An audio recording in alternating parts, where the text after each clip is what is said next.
ఈరోజు ఏంటో మా చిట్టి తల్లి త్వరగా లేసింది. ఈ మధ్య అసలు త్వరగా లేవట్లేదు. బట్ ఈరోజు త్వరగా లేసి మమ్మీకి హెల్ప్ చేస్తూ ఉంది. నేను కూరగాయలు కట్ చేస్తూ ఉంటే నాతో పాటు కట్ చేస్తూ ఉంది.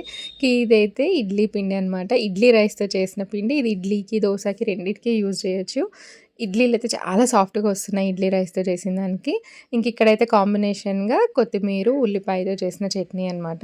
ఇంకా లంచ్‌లోకి అయితే సింపుల్‌గా ఇలా పచ్చి వంకాయలు కాల్చి వాటితో అయితే చారు చేస్తున్నాను. చిన్నప్పుడు మా అమ్మమ్మ వాళ్ళు చేసేవాళ్ళు. చాలా బాగుండేది.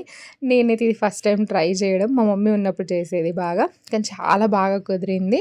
బాగుంది కూడా. ఇక్కడైతే బ్రేక్‌ఫాస్ట్ అయితే పెట్టేశాను. ఇడ్లీలు చూడండి ఎంత సాఫ్ట్‌గా ఉన్నాయో. ఇడ్లీ రవ్వతో చేసిన దానికన్నా ఇడ్లీ రైస్‌తో చేసినవి అయితే చాలా బాగున్నాయి.